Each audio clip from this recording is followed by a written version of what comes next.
Hari ini sambungan kepada pengajian kita yang lepas. Hari itu kita berhenti pada muka surat 79 dan akan sambung di muka surat yang sama juga. Hadis yang ke-51. Hadis yang ke-51. Babu hukmi iman man intasaba li ghairi abihi wa huwa ya'lamu wa iman man idda'a li nafsihi ma laysa lahu. Bab berkenaan, kita baca hadis dulu insyaallah. An Abi Hurairah yaqul inna Rasulullah sallallahu alaihi wasallam qala la targhabu an abaikum faman raghiba an abihi fahuwa kufrun.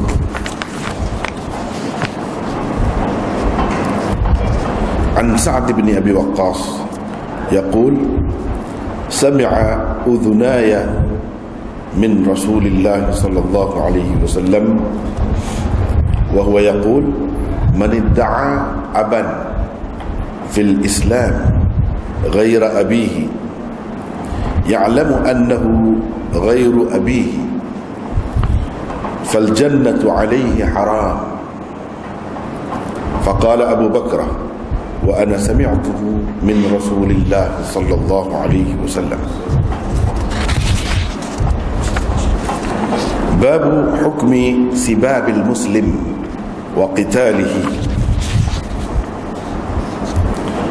An Abdullah bin Mas'ud qala qala Rasulullah sallallahu alaihi wasallam sibabul muslimi fusuqun wa qitaluhu kufrun. Babul amri biluzumil iman والتمسك بشرائع الإسلام والنهي عن الارتداد عن الإسلام والتشبه بالكفار. عن عبد الله بن عمر عن النبي صلى الله عليه وسلم أنه قال في حجة الوداع ويحكم أو قال ويلكم لا ترجعوا بعدي كفارا يضرب بعضكم رقاب بعض.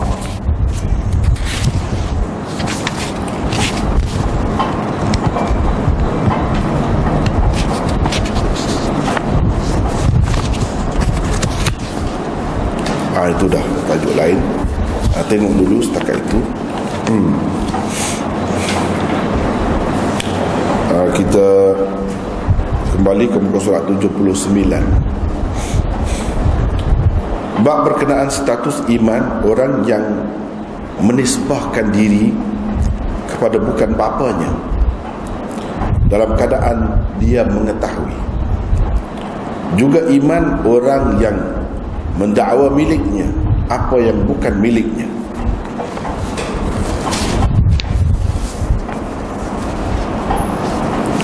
Abu Hurairah meriwayatkan katanya Rasulullah sallallahu alaihi wasallam bersabda, janganlah kamu membenci bapamu. Sesiapa yang benci kepada bapanya, maka itu adalah kekufuran.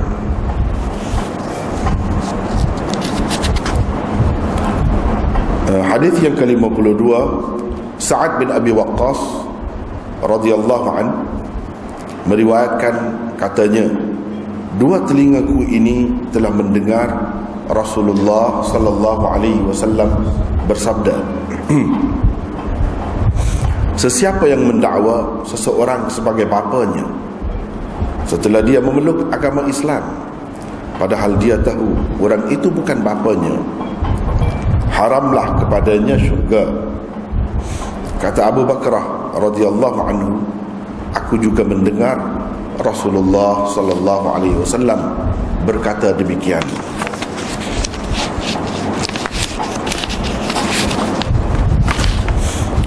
Bab hukum memaki orang Islam dan memeranginya. Hadis yang ke-53, Abdullah bin Mas'ud radhiyallahu anhu meriwayatkan, katanya Rasulullah sallallahu alaihi wasallam bersabda, memaki orang Islam adalah kefasikan, membunuhnya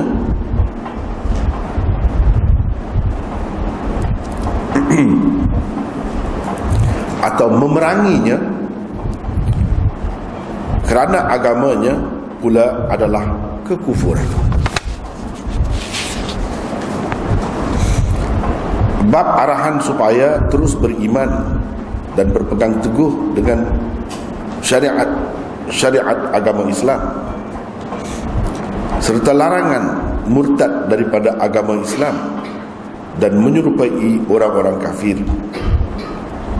Hadis yang ke-54, Abdullah bin Umar radhiyallahu anhu meriwayatkan, katanya Nabi SAW bersabda pada haji wada, hati-hatilah kamu, janganlah kamu kembali menjadi kafir sesudahku, di mana sebahagian daripada kamu memenggal leher, maksudnya membunuh sebahagian yang lain.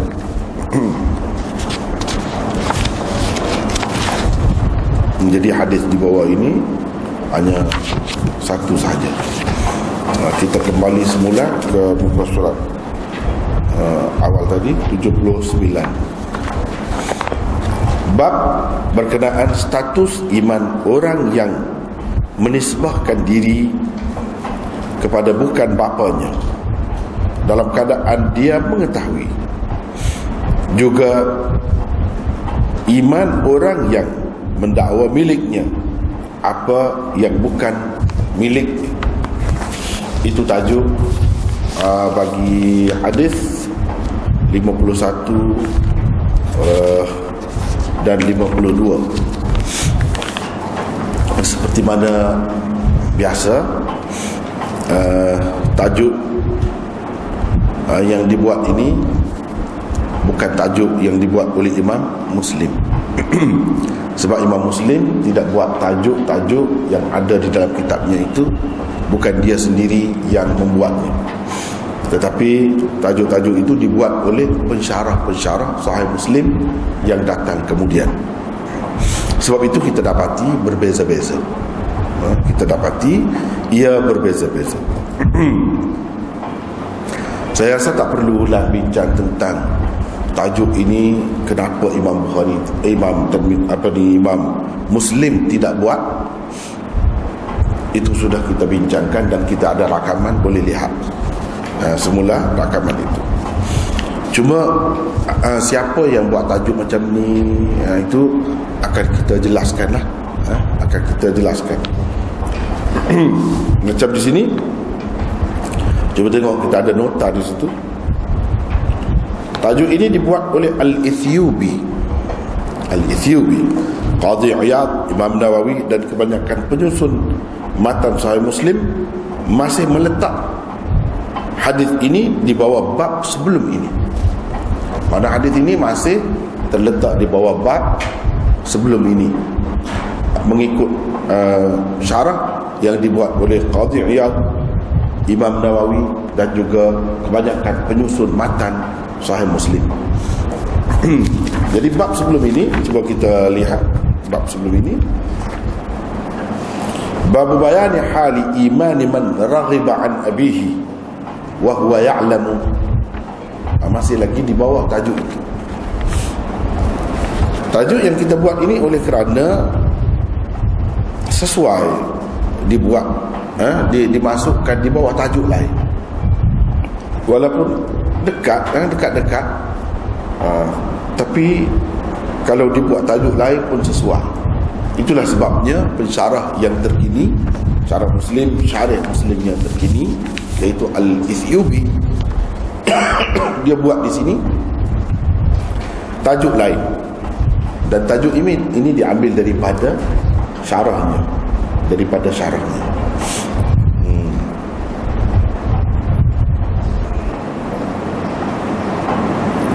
Al-Ubbi dan As-Sanusi dan Al-Qurtubi juga tidak membuat apa-apa tajuk di sini. Sebab mereka itu selalunya ada berbeza-beza tajuk.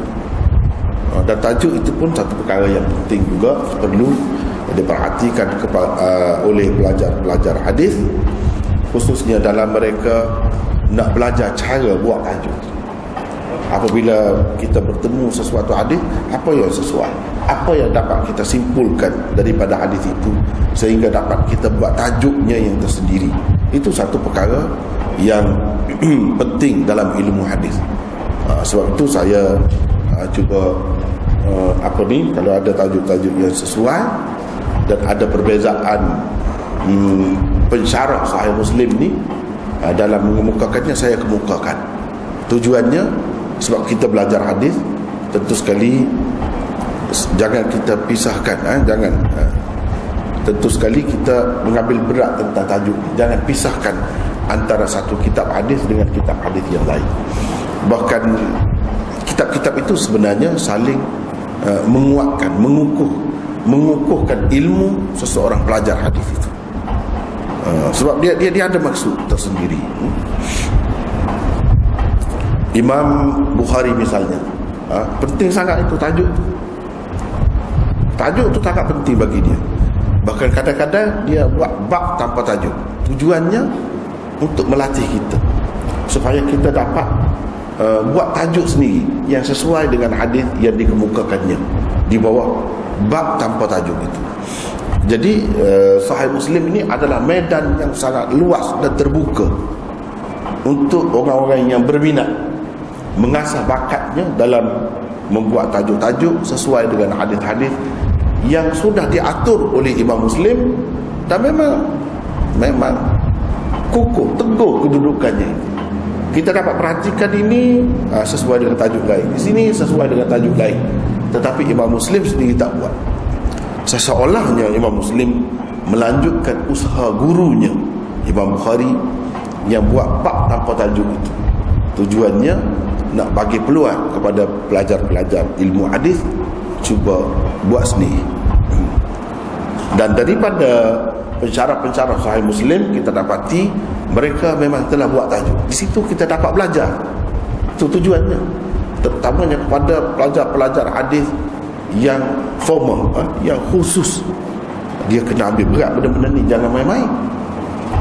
Itu sebab kita ambil kira tajuk-tajuk ni, ambil kira tajuk-tajuk ni. Dan saya selalu akan sebut orang ni buat tajuk begini, orang ni buat tajuk begini, atau dia masukkan hadis ini di bawah tajuk sebelumnya atau bagaimana, itu perlu kita ambil kira.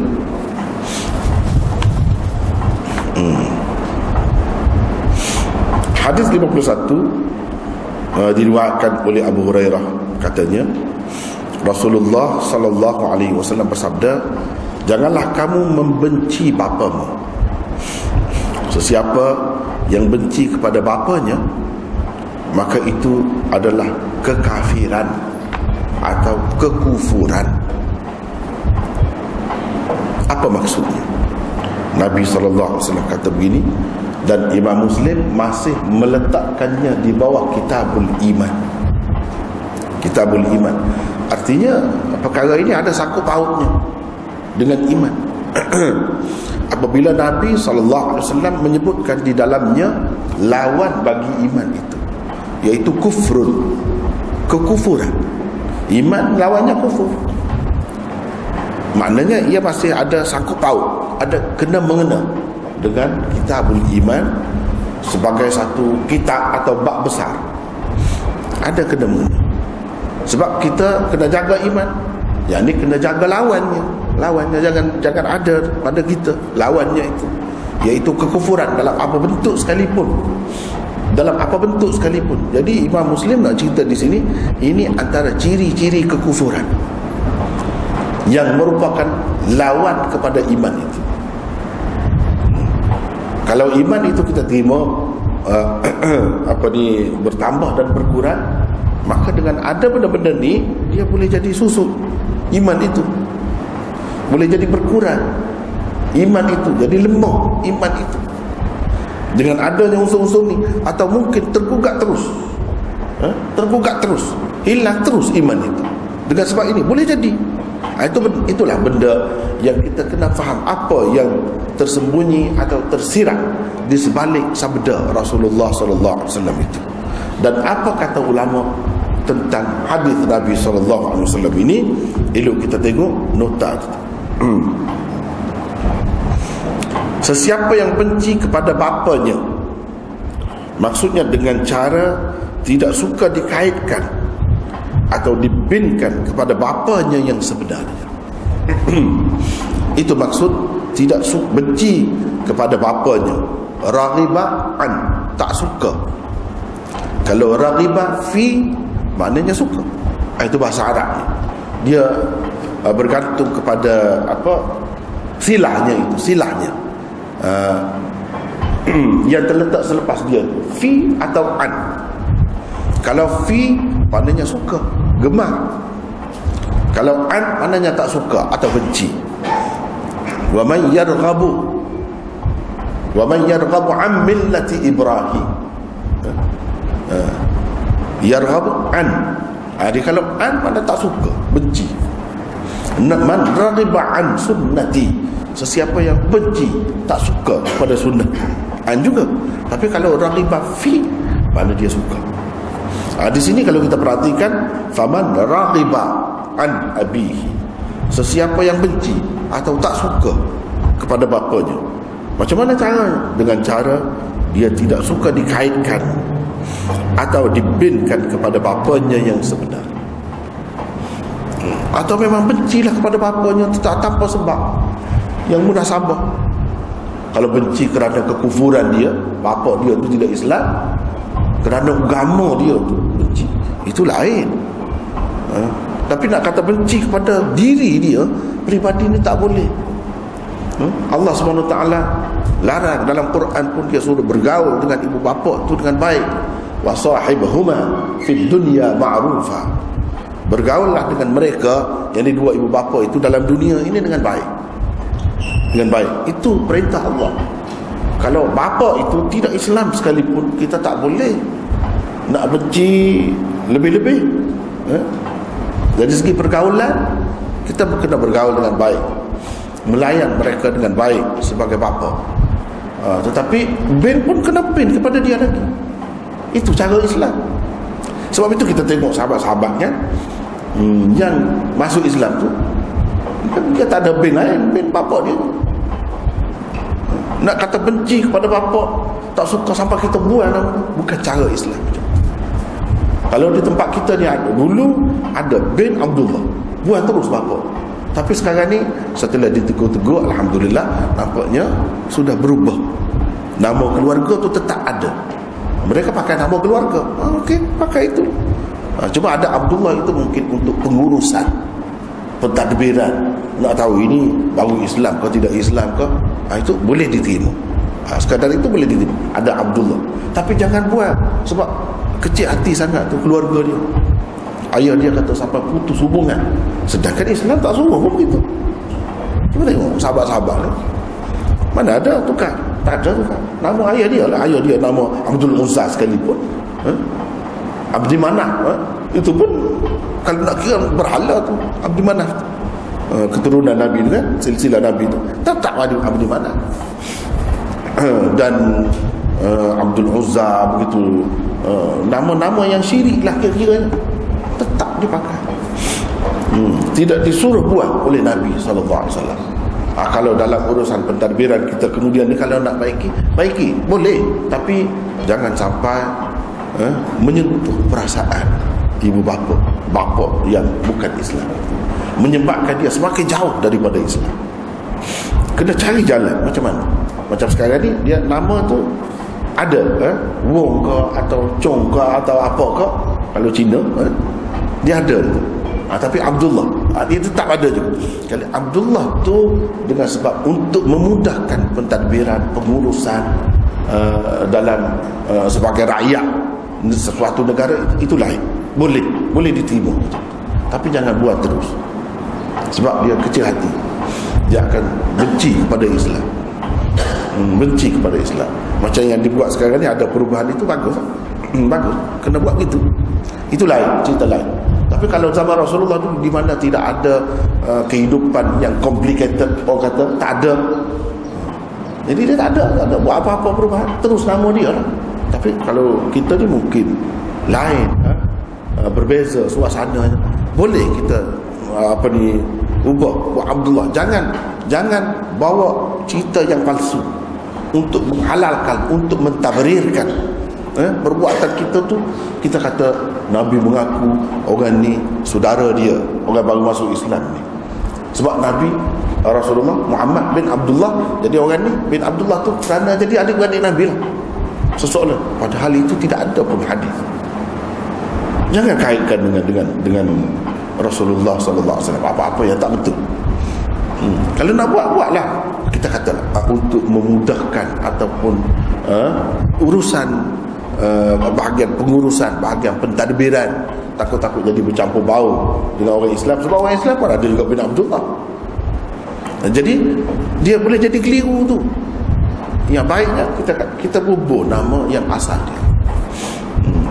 Bahkan nama yang asal tu pun kalau baik, kalau elok, sebenarnya Islam tak suruh tukar. Tak suruh tukar.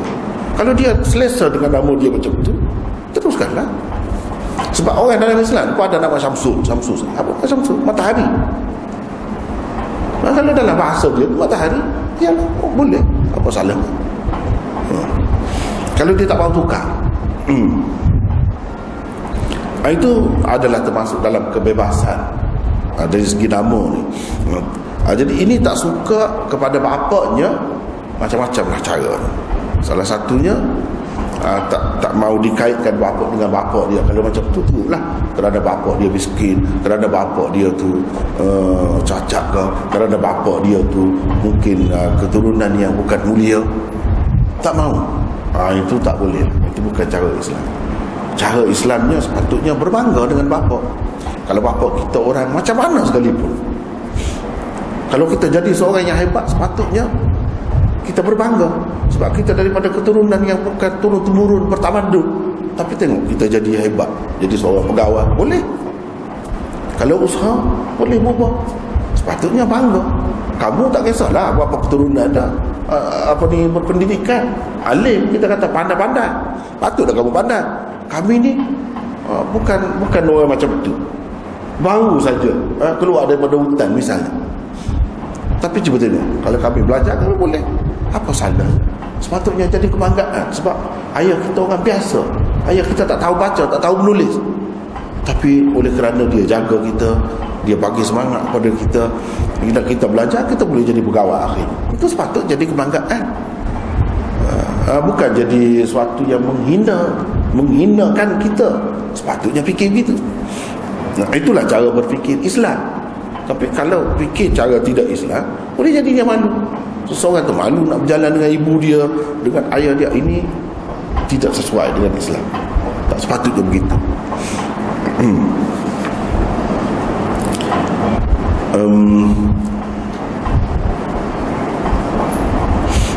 Satu lagi nota tu juga maka itu adalah kekufuran. Perkataan kekufuran atau kekafiran yang disabdakan oleh Rasulullah sallallahu alaihi wasallam di sini adalah kekufuran hakiki. Kufur sungguhlah. Boleh jadi begitu. Sekiranya ia menganggap perbuatan itu halal, dengan sedar bahawa tak boleh dibinkan kepada orang lain, dia kata boleh, halal. Suka-suka hati dia kata, ini jadi kufur sungguh. Jadi kufur sungguh. Sebab apa? Sebab dia lawan dengan Quran. Ud'uuhum li'abaihim huwa aqsatu 'indallah. Misalnya sebelum ini kita sudah ada bincang itu. Tengoklah dalam nota ini juga ada. Allah suruh kita binkan manusia ini kepada ayahnya. Panggillah dengan nama ayahnya, binkan ayah dia. Itu yang Allah suruh. Jadi kalau kita kata tak, itu tidak baik, maknanya kita lawan Quran. Jadi boleh jadi kufur sungguh. Jadi kufur hakiki boleh jadi begitu. Jika ia menganggap halal, jadi menganggap halal sesuatu yang haram, ini besar dosanya. Dosanya boleh mengeluarkan seseorang itu daripada Islam. Jadi bukan main-main tu. Bukan main-main.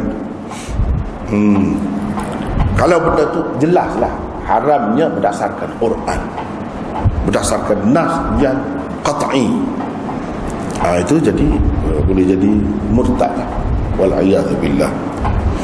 Atau kufur nikmat. Kufur nikmat, maksud Nabi kata kekufuran itu maksudnya kufur nikmat. Ini kufur majazi. Kufur ni guna kiasan, bukan kufur yang sebenar. Sekiranya ia tidak menganggapnya halal. Kalau tidak menganggap halal, lain. Besar menganggap halal ni, menganggap halal meninggalkan sembahyang, jadi rosak akidah. Tapi kalau tak sembahyang tapi tidak menganggap halal, tak apa, tidak sampai ke peringkat tu, walaupun dosa. Tak sembahyang kerana malas. Kenapa tak sembahyang? Malas. Jangan kata sembahyang tu tidak wajib dalam Islam. Tak apa, halal. Kita orang Islam tak sembahyang pun. Jangan kata macam tu. Kalau kata macam tu, boleh rosak akidah. Jadi kufur sungguh, kufur hakiki. Tapi kalau tak kata begitu, lain lah. Hukumnya lain lah. Memang dosa. Meninggalkan yang wajib itu berdosa. Macam ni kita melakukan perkara yang dilarang oleh Nabi, haram, berdosa lah, tapi tidak jadi kafir. Kufur nikmat, bagaimanapun ia tetap berdosa kerananya. Perbuatan itu dikatakan kekufuran kerana ia hanya layak dengan orang-orang kafir. Kalau nak kata begitu, nak jadi macam tu, kalau nak kira sesuai pun sesuai dengan orang kafir. Orang Islam tak sesuai. Ini satu nikmat besar ayah kita. Kenapa tak boleh bin kepada dia? Kalau tak ada dia, tak ada kita ni. Kalau ada orang lain lah, ada pun orang lain lah.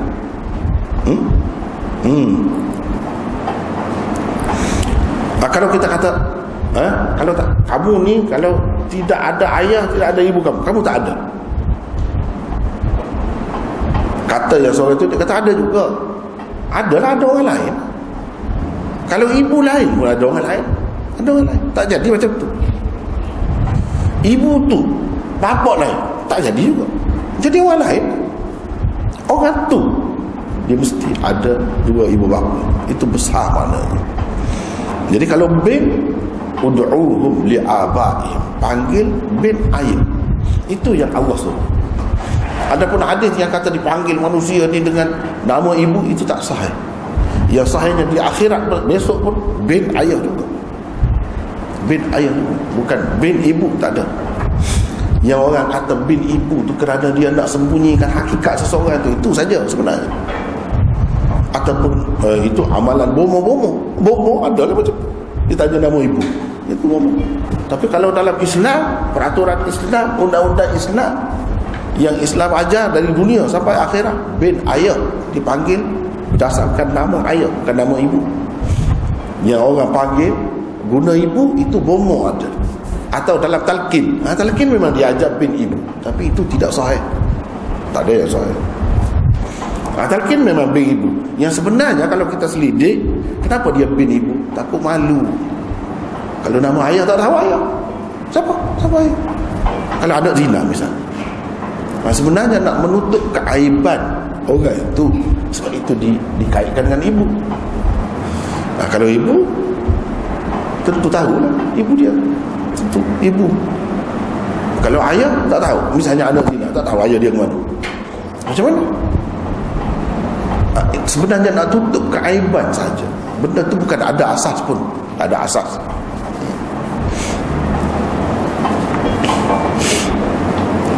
Perbuatan itu dikatakan kekufuran kerana ia hanya layak dengan orang-orang kafir.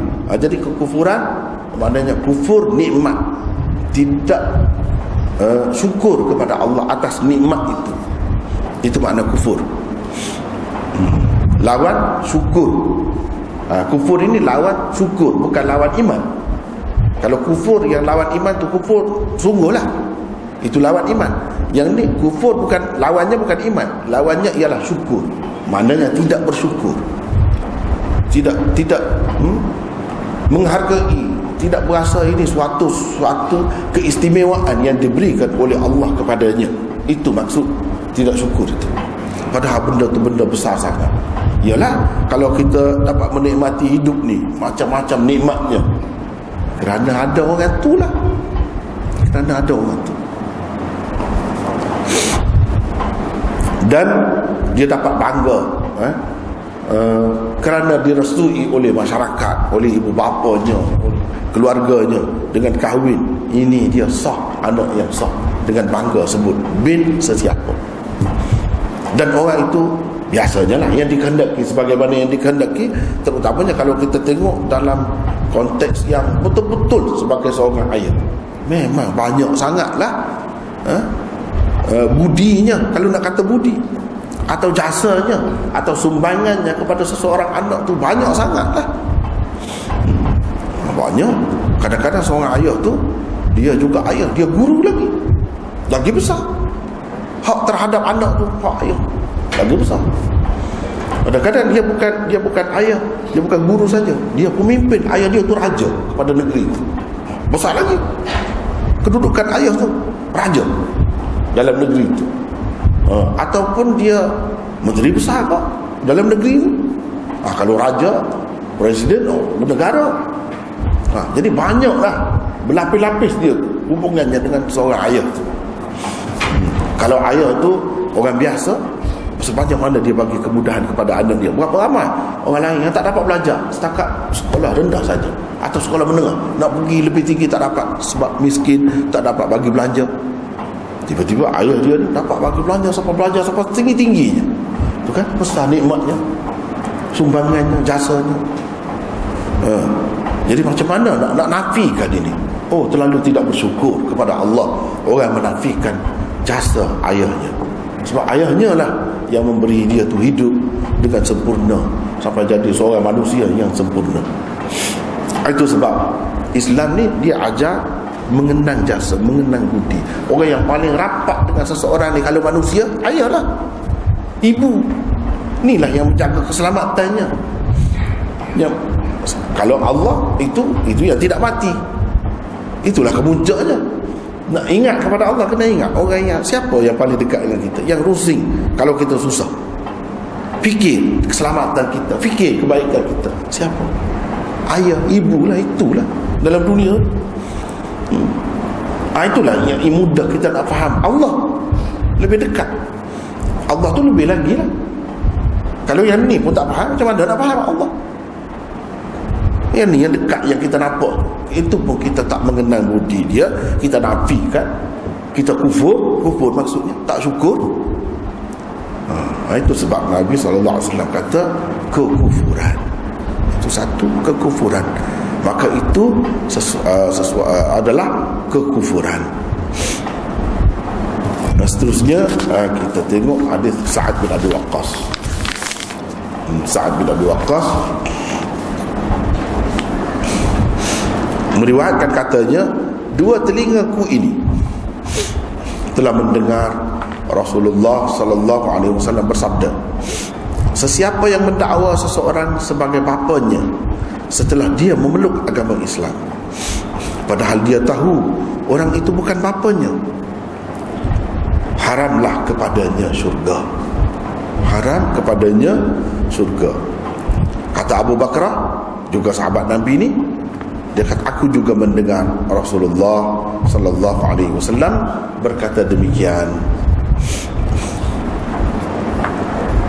Sa'ad bin Abi Waqqas adalah seorang sahabat yang utama. Sa'ad bin Abi Waqqas. Jadi Abi Waqqas itu bukan nama bapa dia yang sebenarnya. Itu orang panggil kunyah, nama panggilan. Di kalangan orang Arab dia lebih mesra dengan cara begitu. Nama sebenar bapa Sa'ad ialah Malik, Sa'ad bin Malik. Tapi orang jarang dengar tu, tak berapa tahu. Begitulah dalam budaya Arab. Sehingga kita pun ikut dengan cara tu tak tahu nama dia, bapa dia yang sebenar. Padahal namanya Malik bin Wuhaib atau Uhaib bin Abdi Manaf. Di situ bertemu dengan Rasulullah sallallahu alaihi wasallam.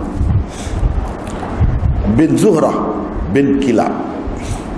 Sa'ad telah menyertai peperangan Badar, ahli Badar dia ni, dan semua peperangan lain. Beliau ialah salah seorang daripada 10 orang sahabat yang telah dijanjikan syurga kepada mereka oleh Rasulullah sallallahu alaihi wasallam. Orang panggil al-asharatul mubasysyaratu bil jannah. 10 orang sahabat yang diberi berita gembira akan menjadi ahli syurga. Secara khusus dalam satu hadis disebut nama.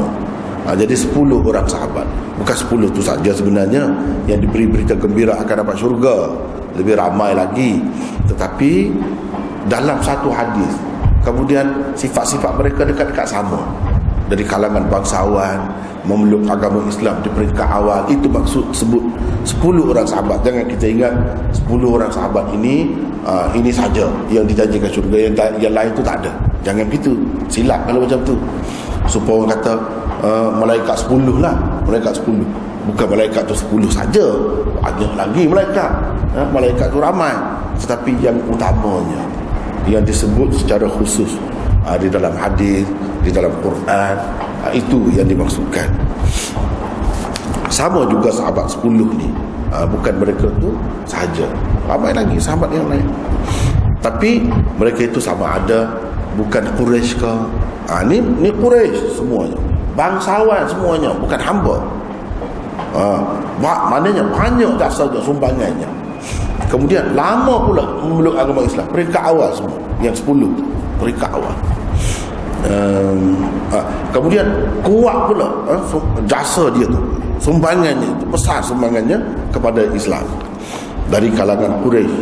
Adapun yang lain mungkin tidak Quraisy, lelaki pula, ni lelaki mungkin tidak awal memeluk agama Islam, macam-macam lah ada tu. Yang lain-lain. Kemudian kalau ada pun tidak sebut dalam hadis yang sama. Ini hadis yang sama sebut 10 orang. Itu bendanya yang kita kena faham. Kadang-kadang keliru benda-benda macam ni. Setengah-setengah orang kata nama Allah ni 99 saja. Padahal bukan 99 saja.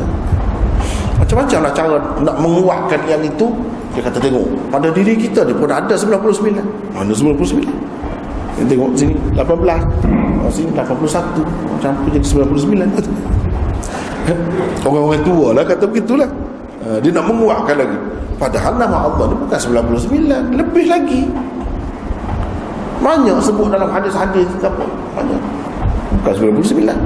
Tapi kenapa yang jadi menonjol tu lebih tu? Popular 99.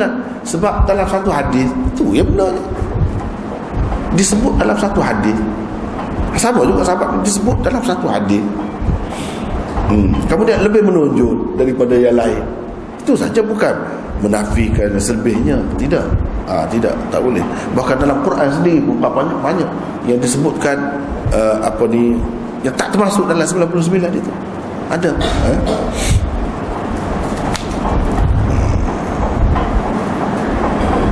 Kemudian beliau juga adalah yang terakhir meninggal dunia di kalangan mereka. Di kalangan mereka yang terakhir, di kalangan 10 sahabat itu, ini yang terakhir meninggal dunia.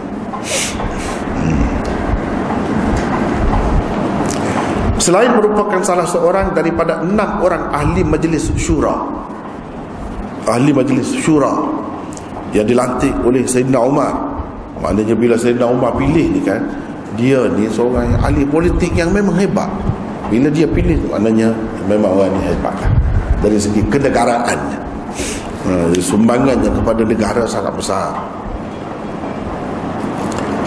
Sa'ad juga merupakan orang yang pertama memanah fi sabilillah, dan salah seorang yang mahir berkuda. Mana menggunakan senjata alat perang pada masa Nabi itu, seorang yang hebat.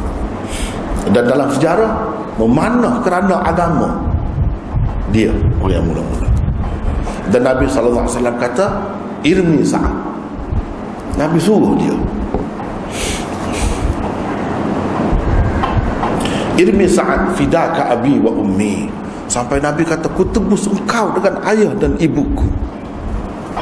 Panahlah wahai Sa'ad, ku tebus engkau dengan ayah dan ibu. Nabi nak tebus ayah dan ibu ni bukan senang. Kalau kita gadai lah, gadai, aku sanggup gadai ayah dan ibu. Dia kata kepada Sa'ad, ini sangat mulia sehingga Nabi sanggup kata begitu.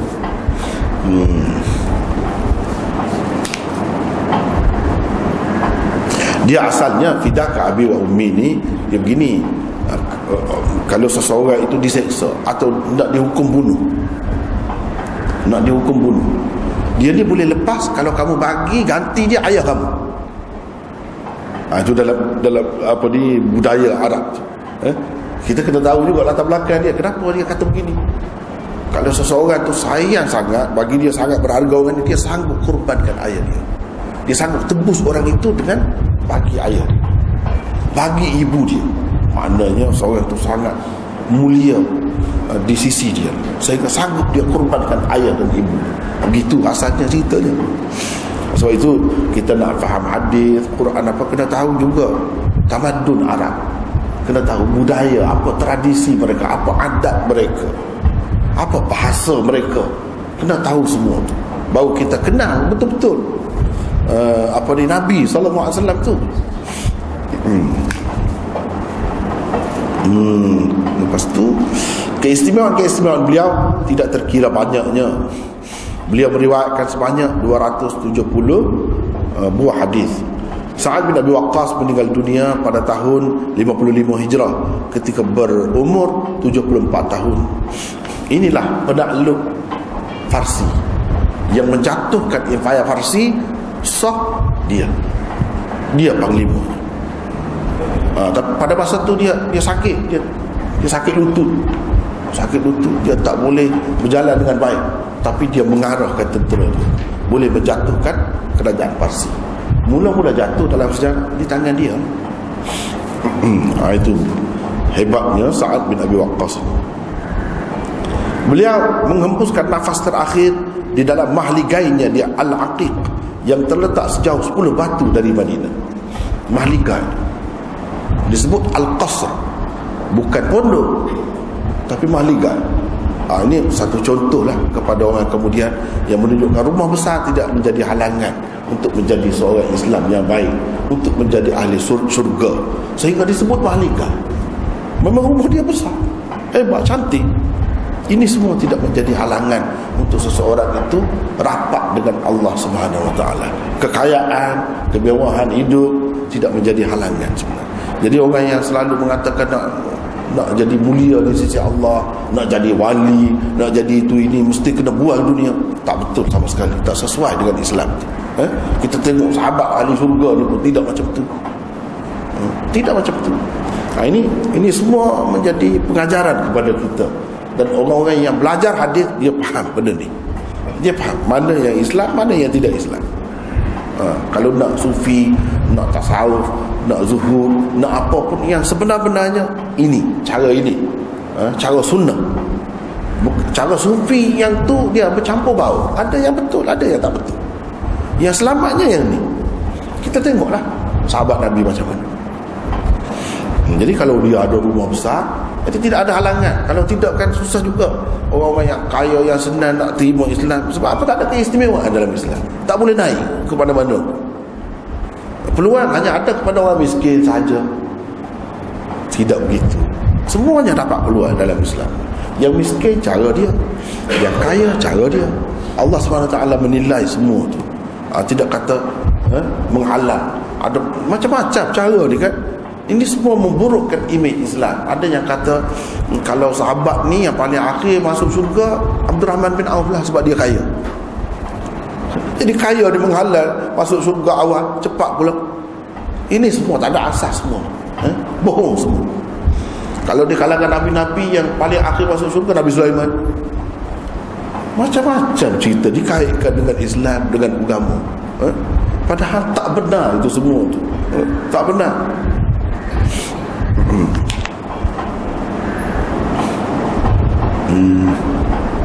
Ya. Jenazah beliau dibawa ke Madinah dan disembahyangkan di sana. Ini yang betul.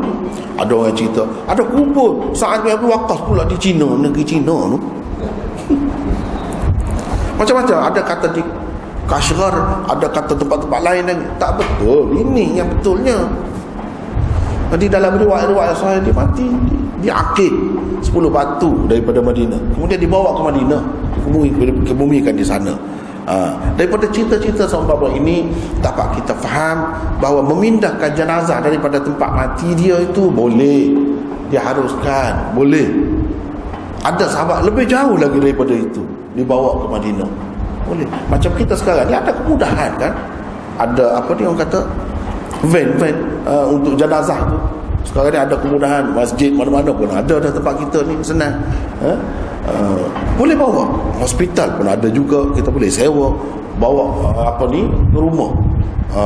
Kita kata mana-mana negeri lah, daripada Kuala Lumpur misalnya ke Terengganu pun boleh, ke mana-mana boleh. Dan ini diharuskan, telah dilakukan oleh sahabat-sahabat dulu lagi. Tak mesti kata mati situ, kebumi situ. Nak buat macam tu pun boleh juga, boleh juga. Tapi kalau tak buat macam tu, nak pindah ke lain pun boleh juga. Termasuklah contohnya ini Sa'ad bin Abi Waqqas. Ini dalam keadaan susah dulu, nak bawa jenazah daripada satu tempat ke satu tempat tu amat susah. 10 batu tu pun jauh dah tu. Ada yang beratus batu pun ada bawa, boleh lagi. Jadi macam kita sekarang ni lebih-lebih lagi lah, boleh sebab ada kemudahan itu.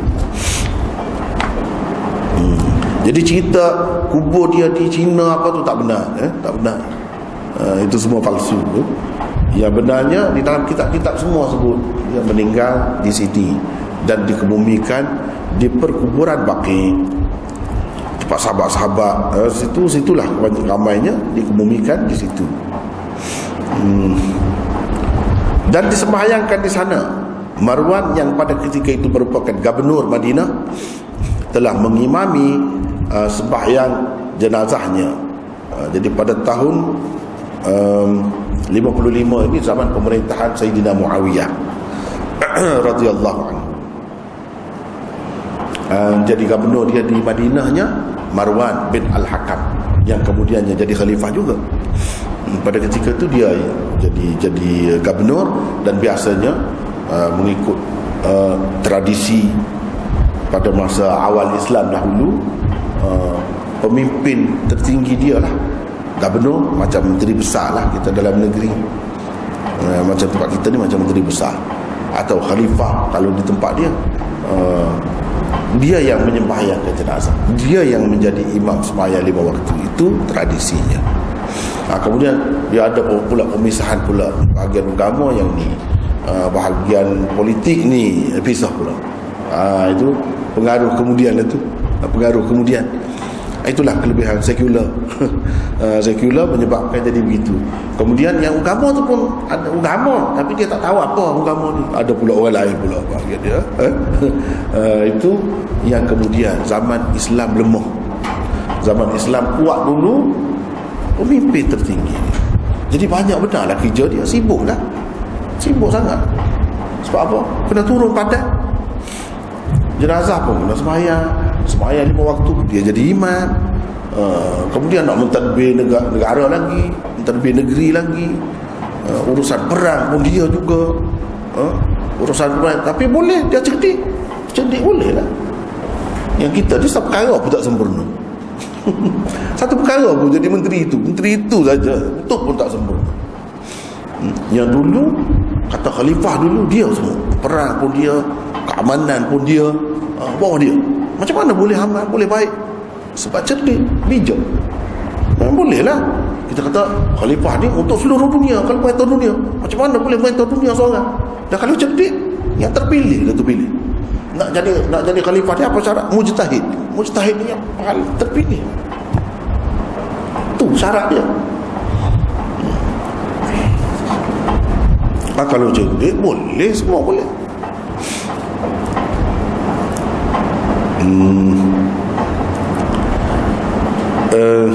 Baik. Sa'ad bin Abi Waqqas adalah salah seorang sahabat yang disemadikan di perkuburan Baqi. Perkuburan Baqi sekarang ni di Madinah. Siapa-siapa yang pergi boleh tengok perkuburan itu. Di situlah dia.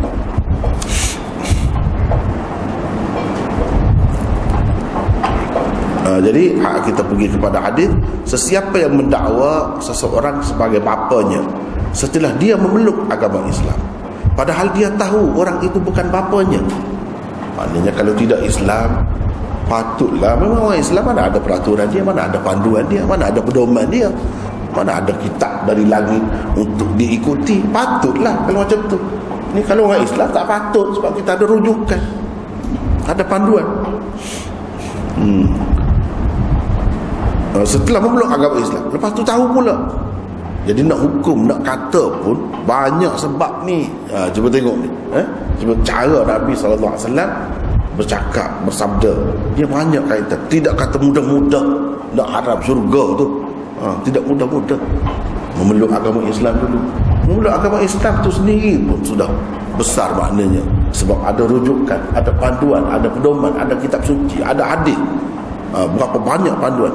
Lepas tu tahu pula. Kalau tak tahu, macam mana? Lain cerita kalau tak tahu. Tak sama. Maksud hadis ini ialah dakwah itu dibuat oleh seseorang setelah dia memeluk agama Islam dan sudah pun mengetahui tentang keharamannya. Baru macam ni yang sebut dalam hadis ni. Kalau tidak begitu, tidaklah. Lepas tu kita kata kalau macam tu, baik tak tahulah, baik jahil lah. Sebab kita masuk syurga juga tak harap syurga. Dengan sebab tahu tu kita harap syurga. Mungkin orang kata begitu. Jahil tu menyebabkan macam lain. Dia masuk syurga pun tak sama. Syurga ni pun banyak peringkat pula, banyak tingkatannya pula. Jangan kita kira kalau macam tu lebih baik tak tahulah. Tahu tu satu kelebihan. Macam banyak macam ni dalam hadis. Dia kata kalau sakit Allah gugurkan dosa-dosa, hapuskan dosa. Kalau macam tu baik sakit lah. Kalau sihat tak boleh pahala tu. Tak gugur dosa. Tak pernah pula dia ajar Nabi SAW macam tu. Dia sakit dan cari sakit supaya digugurkan dosa. Tak pernah pula dia ajar gitu.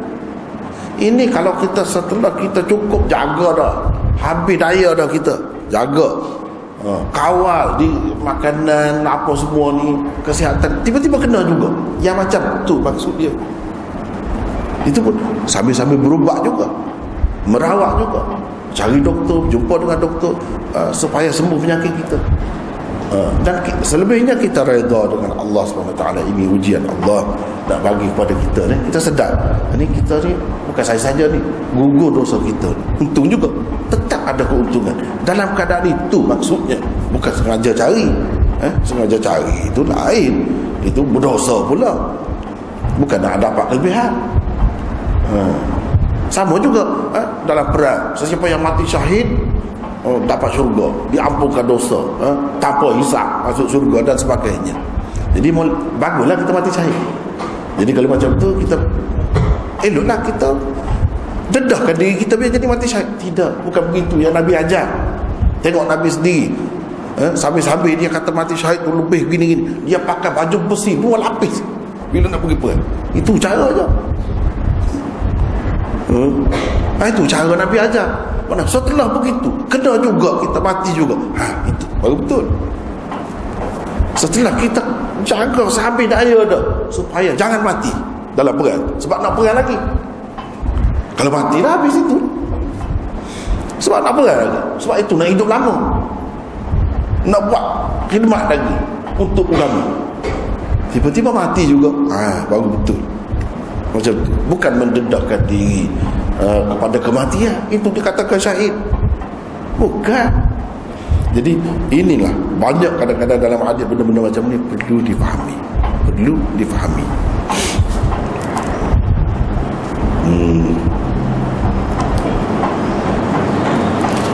Dikatakan padahal dia tahu itu bukan bapanya, haramlah syurga kepadanya syurga. Haramlah kepadanya syurga.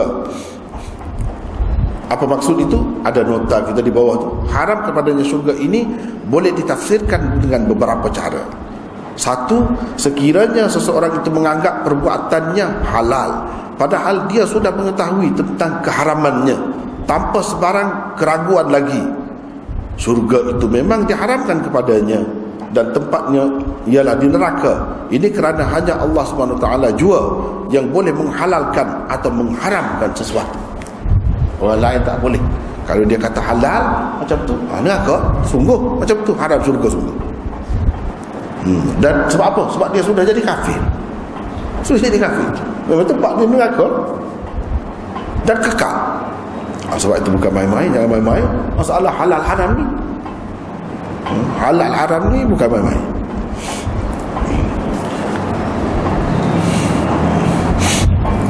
Yang kedua, orang itu tidak boleh memasuki syurga yang istimewa. Syurga yang istimewa, haram kepadanya syurga tu macam tu. Kan sebab kita tengok hadis-hadis yang lain ada la ilaha illallah saja masuk syurga dah. Macam mana pula dia kata haram syurga pula dengan sebab ni? Mungkin dia ada sembahyang lagi, puasa lagi, bagi zakat lagi, yang lain-lain baik dia. Takkan haram syurga terus? Sedangkan orang ada la ilaha illallah saja tu masuk syurga. Macam mana? Jadi jawab setengah-setengah ulama, ini maksudnya haram kepadanya syurga yang istimewa. Jadi kalau macam tu ada juga lah syurga yang tidak istimewa. Yang tidak istimewa tu macam mana pula? Jadi adakah seseorang masuk syurga tu dia tak puas hati lagi dengan syurga dia macam kita dalam dunia ni? Kaya dah tapi tak puas hati lagi. Senang dah tapi tak puas hati lagi. Adakah macam tu? Kalau macam tu syurga apa? Tidak bukan begitu. Yang begini, masalah syurga ni nak faham lah, untuk mudah faham. Allah SWT buat orang yang masuk syurga tu dia berasa puas hati. Dia tak ada dah berdengki dengan orang lain, rasa tak puas hati nak banding-banding dengan orang lain, dia rasa dia hina. Tak ada macam tu. Tapi pada hakikatnya dalam keadaan dia tak sedar sebenarnya dia kurang daripada yang lain. Itu hakikatnya. Saya selalu buat contoh kalau benda-benda macam ni dengan inilah yang dalam dunia ni nak suruh kita mudah faham. Orang yang tak makan buah durian dengan orang makan buah durian misalnya. Yang tak makan buah durian itu ada macam-macam. Ada yang sakit, ada yang dia suka sangat, berhi sangat makan buah durian tu, tapi dia sakit, dia tak boleh. Macam mana? Dia kecil manis misalnya. Ada juga yang tak makan buah durian bukan kerana itu, kerana dia tak boleh. Bau tu pun nak muntah dah dia. Bagi dia tak ada kelebihan pun kalau bagi hadiah pada dia buah durian, tak ada. Dia tak mahu. Dalam kereta dia tak boleh letak itu. Kalau letak dia sakit kepala. Ada orang yang macam tu. Jadi orang yang macam ni tak ada kelebihan buah durian, harga 100 sekalipun.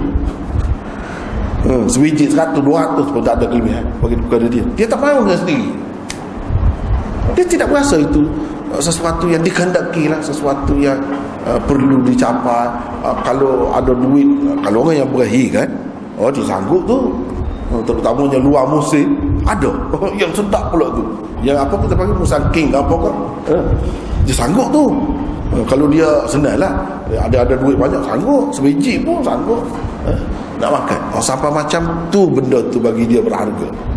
Maknanya orang hadis syurga tadi dia tak dapat, dia tak terasa apa, tak dapat pun dia tak apa. Allah buat gitu. Kalau Allah buat gitu sebagaimana dalam dunia kan, Tuhan boleh buat kan. Jadi dia nak rasa kurang apa? Tak ada rasa kurang. Sebab itu dalam hadis ada sebut orang yang minum arak dalam dunia tak akan minum arak dalam syurga. Dalam syurga ada juga arak, tapi dia tak dapat minum. Jadi macam mana kita kata? Kuranglah dia. Memang kurang, tapi dia tak berasa dia kurang. Sebagaimana orang yang tak makan buah durian tadi dalam dunia tak berasa dia kurang.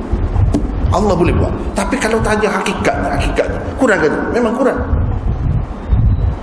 Siapa nak menentukan? Orang lain lah. Orang lain yang makan, rugi dia tak makan benda ni, buah durian ni punya sedapnya. Cuba pun tak mahu kan. Nak tu kita mudah faham. Sebab benda tu semua tak sampai, semua tak pergilah. Saya yang bercakap dia tak pergi. Dia tak pernah tengok pun, Allah tak bagi benda tu pada kita. Tapi nak mudah faham, itulah cara.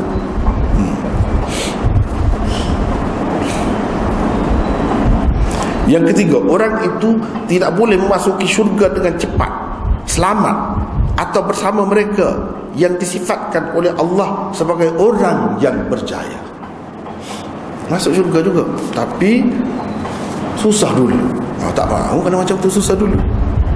Kena seksa dulu dalam alam barzakh, dalam kubur kena seksa dulu. Atau seksa di padang mahsyar. Tak mahu macam tu. Ni kena begitu. Ada kesusahan, halangan. Kena masuk neraka dulu. Tak mahu kalau macam tu. Boleh jadi dia orang ni, dia kena begitu, masuk juga syurga. Jadi haram kepadanya syurga.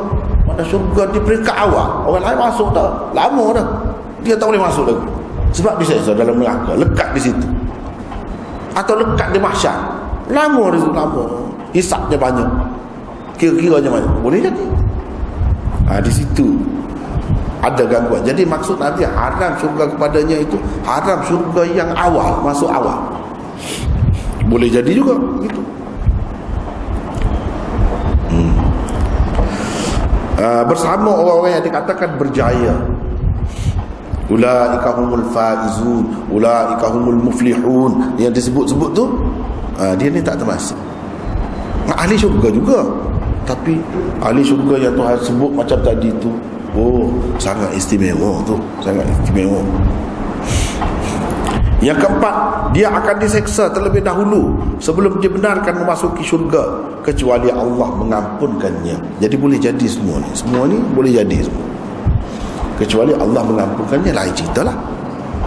Mengampunkannya boleh jadi kerana dia buat banyak sangat kebaikan-kebaikan yang lain, Allah berkenan, Allah merestuinya dengan sebab-sebab lain. Jadi itu dapat ditutup kesalahan. Tapi kalau nak kira ini besar dia kesalahan ini, kalau dah Nabi kata haram kepadanya syurga, kufur, neraka, kalau benda macam ni, tandalah benda ni adalah suatu dosa besar, bukan dosa main-main. Jadi tidak mengaku bapa ni besar dosa. Tak mengaku bapa seseorang tu, bapa kita yang memang bapa kita tak mengaku, ini dosa besar. Orang yang beragama, yang tahu agama ni, tak buat kerja macam tu.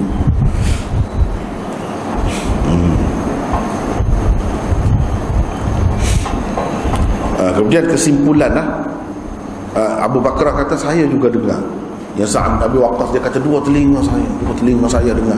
Mana nak cerita dia jelas, tak keliru, bukan mimpi, bukan khayalan saja, memang dengar. Apalagi ini caranya dia sebut, sahabat lain kata juga. Maknanya ini sokongan. Kalau dalam kitab Muslim yang sebenarnya dia ada banyak lagi hadis-hadis tu, banyak lagi. Ini pasal ringkasan, banyak tu. Beza lafaz pun dia orang dengan sanadnya lengkap, satu lafaz saja beza. Itu cara Muslim.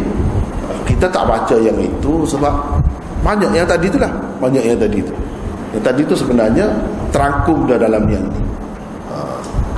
Yang kita naknya pengajaran dia, bukan nak bahas dari segi perkataan dia beza sedikit sebanyak tu, tak diperlukan itu. Tapi kalau nak yang lengkap, yang asal, yang lengkap, nak tengok segala mutabaatnya, syawahidnya, itu kena tengok yang asal. Di sini hanya ambil yang pokok-pokok saja, yang utama saja. Kelebihannya kita tak habis masa banyak lah duk bincang tentang mutabaat itu apa ini. Kita tak ada buang masa itu. Kita terus dapat mengambil pengajaran daripada hadis Nabi SAW. Itulah kelebihan mukhtasar. Antara kesimpulan yang dapat dipetik daripada hadis ini ialah, satu, dilarang mendakwa seseorang sebagai bapa sebenar, padahal ia bukan bapa sebenar, sama ada untuk diri sendiri atau untuk orang lain. Tak boleh, haram. Haram tu bukan haram sikit-sikit, tidak. Haram dosa besar tu, dosa besar. Haram ni pun pasal dia banyak juga tingkatannya, jadi ini dosa besar, tak boleh. Jadi kalau kita nak mengambil anak angkat, boleh, itu satu tindakan, satu amalan yang mulia. Ambil anak angkat dia, terutamanya anak yatim, lagilah berganda lah kelebihan dia tu. Kalau tidak anak yatim, orang miskin, pun boleh. Kita tak ada anak, kita nak ambil anak boleh, tapi jangan binkan kita. Kita sayang macam mana pun kena jaga agama. Jangan kata nak jaga hati dia, takut dia sedih, kita bukan bapa sebenar. Jangan gitu. Kena jaga agama. Terutama kadang-kadang orang tu masa tu dia tak ada anak, lepas tu dia dapat anak pula. Dapat anak perempuan. Ini anak yang anak angkat ni lelaki. Jadi macam mana perhubungannya? Banyak perkara yang akan timbul kemudian. Kita hanya nampak nak jaga perasaan dia saja. Agama Allah nak jaga semua. Sebab itu sepatutnya kita terima. Lambat laun dia akan tahu juga, dia akan kecil hati juga. Kenapa tak bagi tahu bapak dia yang sebenar? Kenapa bagi tahu dia ni bukan bapa? Manusia macam-macam, kita tak tahu dia akan fikir macam mana. Dia akan fikir macam mana kemudian setelah dia balik, setelah dia matang, setelah dia dewasa. Ini banyak berlaku dalam masyarakat kita, kecoh je.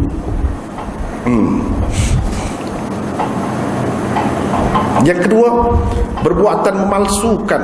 Bapa itu secara tidak langsung akan memalsukan maklumat-maklumat lain yang bersangkut paut dengan seorang bapa. Misalnya hukum mahram, wali, masalah pusaka, urusan nikah kahwin, dan perkara yang berkaitan dengannya. Banyak perkara lain tadi. Ini banyak perkara lain. Kalau dia ambil anak perempuan, anak angkat, dia boleh kahwin tu.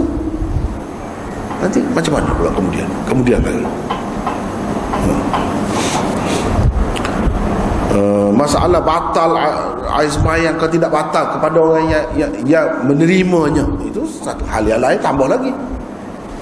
Yang perkara pokok, yang besar-besar, mahram ke tidak, wali, masalah wali, tiba-tiba kita bagi nama kita, bila nak kahwin cari orang lain. Kenapa cari orang lain? Saya bukan bapa kamu yang sebenar, baru cerita. Susah.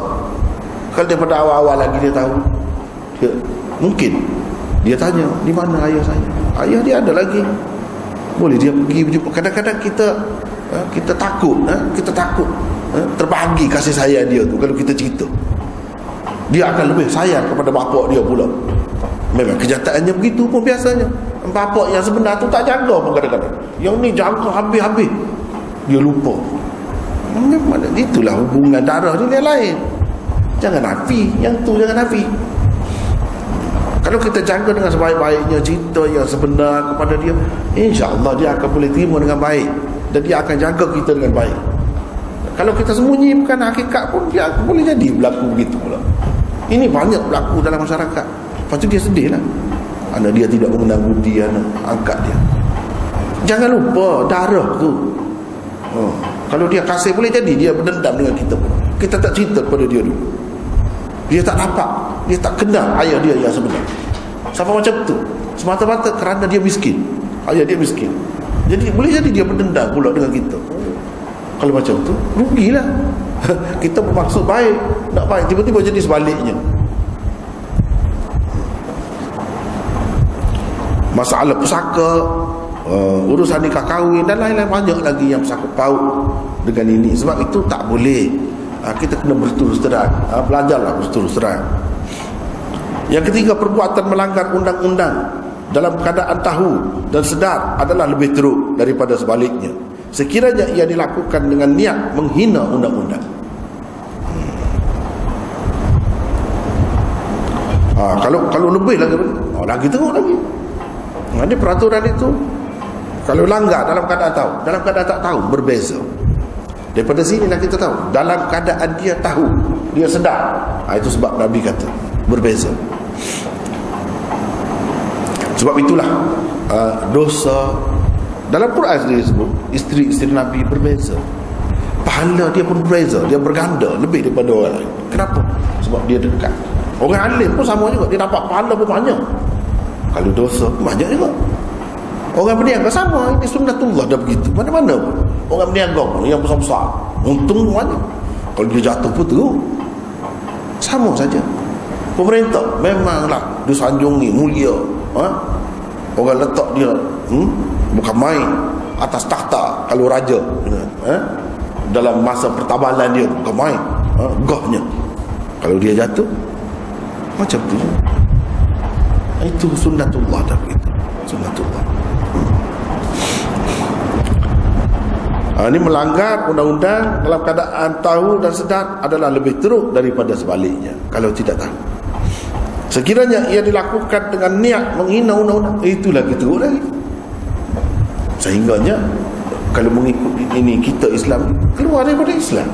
Kalau menghina, kita kata halal, yang haram tadi halal, kita menghina pun, itu keluar daripada Islam. Sampai begitu.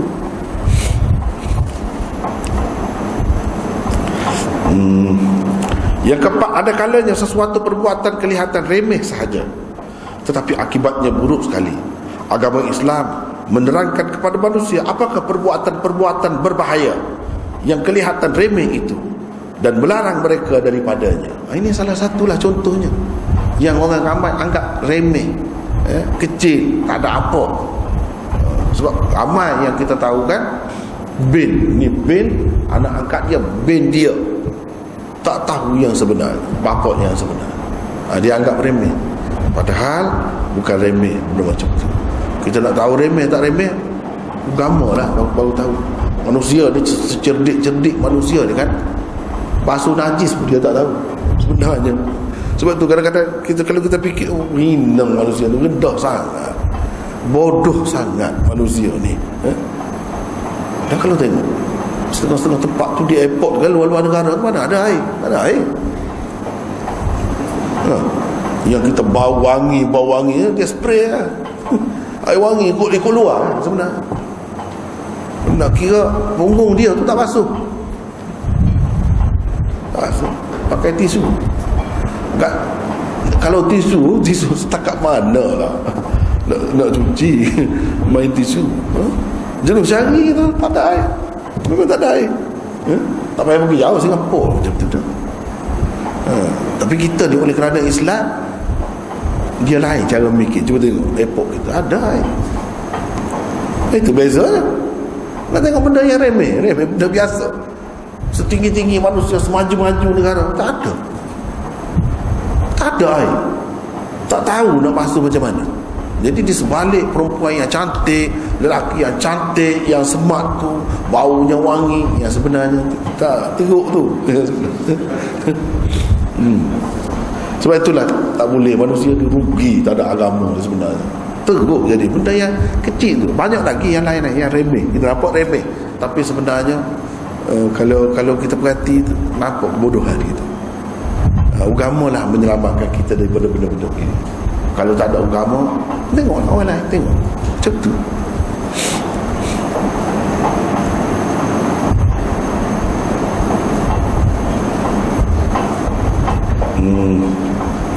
Begitu juga dengan perbuatan-perbuatan yang kelihatan kecil tetapi ganjarannya besar sekali.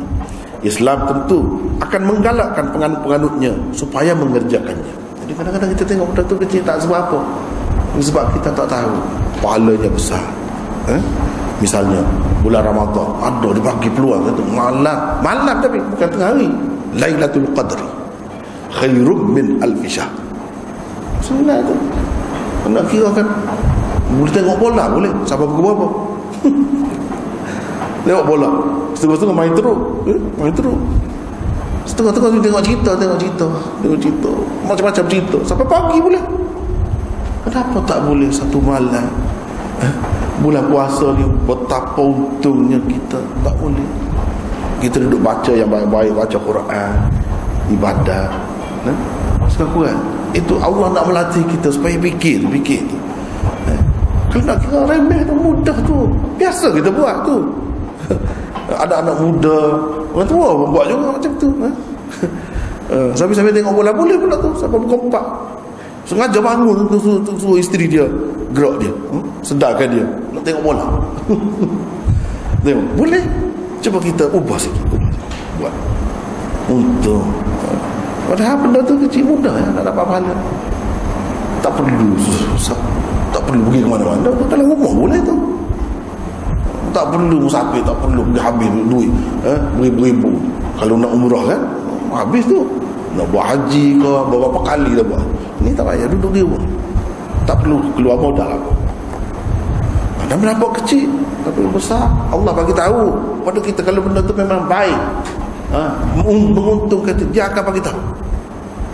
Cuba tengoklah contohnya itu.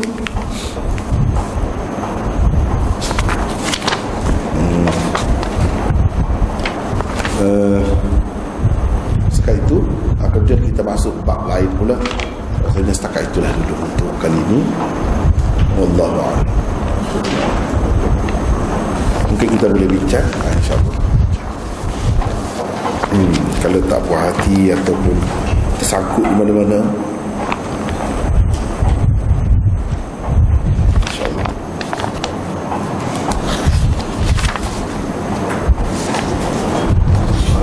Ya. Tanya tentang bed bukan dengan nama sendiri kan. Kalau ada lelaki itu dia, adakah dia ada pelonggaran atau dia tetap tak boleh juga? Anak angkat sama juga. Dia dengan isteri kita, dia dengan isteri kita akan datang. Kalau kita mati, dia boleh kahwin. Kan kalau dalam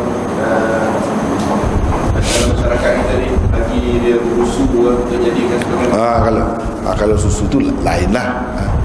Tapi kalau dia tak ada anak nak susu macam mana? Susu tak keluar kalau tak ada anak. Itu masalah. Mungkin dia ambil anak saudara dia ke, itu boleh. Cuba cari cara macam itulah. Tapi itu sekadar menghalalkan hubungan dia tu saja, mahram dia tu saja.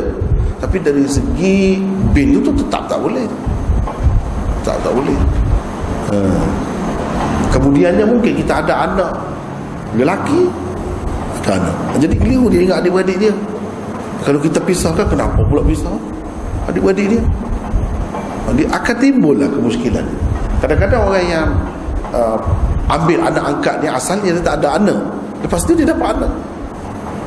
Bahkan orang-orang tua lah, dia petua orang tua, bukan tak ada hadis pun, dia kata kalau nak dapat anak, peliharalah orang lain. Memang pun dia jadi biasanya begitu. Itu sekadar petua saja. Mungkin berguna kepada kita, mungkin jadi. Kalau kita buat gitu, kalau kita ada masalah yang lebih teruk, tak jadi buat macam tu pun. Dia kena pergi jumpa doktor lah, pakar dia, ahli dia. Jadi masalah kalau perempuan pun sama. Dia akan timbul masalah pusaka, masalah macam ni. Dan masalah kasih sayang pun kalau kita rahsiakan, kita fikir macam kita kata tadi lah, kita nak jaga hati dia, boleh jadi dia terkilan pula, kita tak sebut dengan dia. Yang ayah dia tu ada lagi, menyebabkan dia umur 18 pun tak jumpa lagi dengan ayah dia. Kenapa begitu? Kalau tidak, dia rasa nak jumpa awal lagi. Bila dia cerdik, itu masalahnya. Dia jadi berdendam pula dengan kita. Sebab itu tak boleh, tak usah lah. Lebih baik berterus terang. Dan walaupun kita takbinkan kita, kalau kita betul-betul orang baik, kita buat baiklah. Buatlah baik sedapat mungkin, itu tak ada menghalang. Cuma jangan bin tu. Sebab walaupun remeh, benda tu akibat dia besar. Banyak malah petakannya kemudian.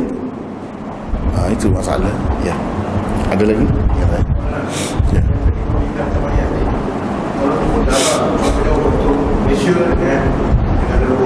Ya, kalau boleh, sebenarnya boleh lagi. Sebab zaman sekarang ni kan, pengangkutan itu mudah. Dan sekiranya mayat itu dengan syarat lah, semua itu dengan syarat. Tadi kita tak sebut. Dengan syarat tidak mengubah mayat itu. Kalau mengubah mayat, baik juga tanya tu. Sebab itu kalau tanya ni, ditimbul jawapan macam tadi saya tak sebut pula yang tu. Dia dengan syarat semua. Ada setengah-setengah mayat ni dia mudah reput. Kalau macam tu tak boleh. Semua kata tak boleh. Kalau tidak, mayat boleh terpelihara dengan baik dan tidak akan jadi reput. Dia tidak akan menyusahkan orang di sana pula. Kalau macam tu boleh. Kalau tidak, tak boleh lah. Kalau tidak, tak boleh. Ya. Itu kalau di tempat sendiri pun, kalau perlu cepatkan, ada setengah-setengah penyakit tu dia jadi banyak sangat reput. Itu kena segera. Jangan tunggu siapa-siapa. Jangan tunggu. Ini bergantung kepada. Jadi kalau orang yang ahli macam doktor, macam polis, macam apa, dia ada kadang-kadang setengah-setengah kes tu perlu cepat. Dan tak boleh sesiapa pun pergi. Dia ada kes-kes sebab dia bawa penyakit yang teruk lah, misalnya boleh berjangkit. Dalam keadaan mayat dia tu, dia mudah berjangkit. Itu kena turun lah, kena turun orang-orang yang ahli. Ya.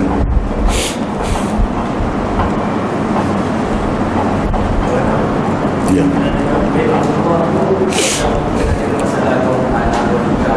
Apa?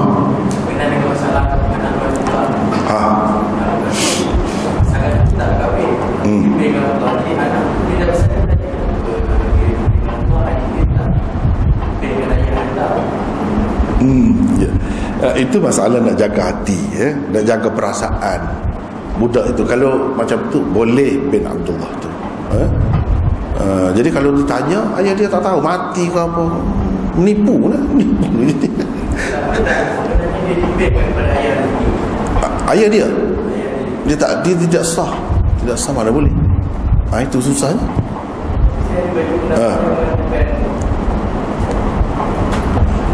Ialah ada pendapat, tapi yang sebaiknya kalau mengikut yang sah, tidak sah. Jadi bila tidak sah, macam mana nak bin kan? Ada pendapat yang mengatakan boleh dia berdasarkan amalan jahiliyah dulu. Nabi SAW benarkan. Misalnya Ziyad bin Abihi, itu satu contoh. Ziyad bin ayahnya itu bukan nama orang, ayahnya kan umum. Tapi setelah itu Muawiyah atas dasar Hafsah kakak dia dan ramai lagi keluarga mengatakan ini sah anak ayah dia, tapi anak luar nikah. Selepas itu dikatakan Ziyad bin Abi Sufyan, oleh kerana ada beberapa orang saksi. Atas dasar tu orang yatim tu, atas dasar tu orang yatim pada Nabi. Tapi ini cerita ni selepas Rasulullah, cuma sahabat-sahabat timur. Okay. Kalau betul ya. Sebab pada masa tu dari segi perhubungan pun dia tidak Islam lagi banyak. Tapi hubungan itu tidak Islam pun, cara dia tu dia ada perkahwinan dia yang sah, yang tidak sah dia ada juga, kafir pun. Tapi diterima atas dasar memang anak dia, anak luar nikah. Itulah kalau nak ada dalil pun, kalau nak ada dalil. Tapi kalau berdasarkan Imam Syafi'i dan lain-lain, dia ketat sangat masalah ni. Sebab itu bagi Imam Syafi'i, kalau anak sebenar pun kalau tidak sah, dia boleh kahwin dengan anak. Imam Hanafi tak boleh, Imam Abu Hanifah tak boleh. Sebab walaupun anak tu anak zina, anak dia darah daging dia. Bagi Imam Syafi'i, hurrimat alaikum ummahatukum wa banatukum, banat itu maksudnya yang sah, secara sah menurut syarak. Anak-anak tu kalau tidak boleh kahwin, ada apa anak dia sebab tidak sah. Kalau boleh kahwin, macam mana nak bin dia? Dari segi logiknya. Tapi Imam Abu Hanifah kata bin dia. Dan lain-lain semua. Pesaka tak boleh, kahwin tak boleh. Dia ada perincian tu pula di situ. Jadi ini tengoklah, kita nak pakai yang mana, tengoklah. Memang ada pun pendapat tu. Tapi iyalah begitulah.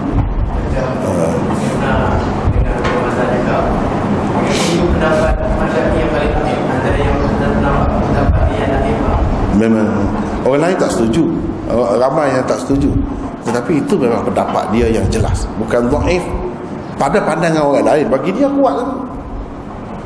Sebab Allah mengambil kira bila dia sebut anak ke sebut apa semua yang sah di sisi agama, bukan semata-mata panggil anak gitu, tidak. Gitulah. Ya.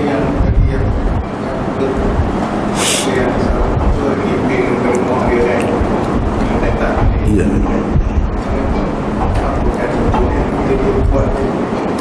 Menyalahi sunnah. Ya.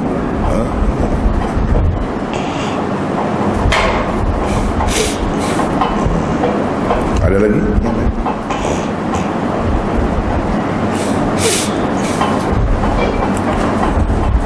Kalau tak ada setakat itulah untuk petang ni, insyaAllah. Akan datang tu tak pasti lagi di sini macam mana. Tak tanya lah macam mana yang tidak ada masalah ini 24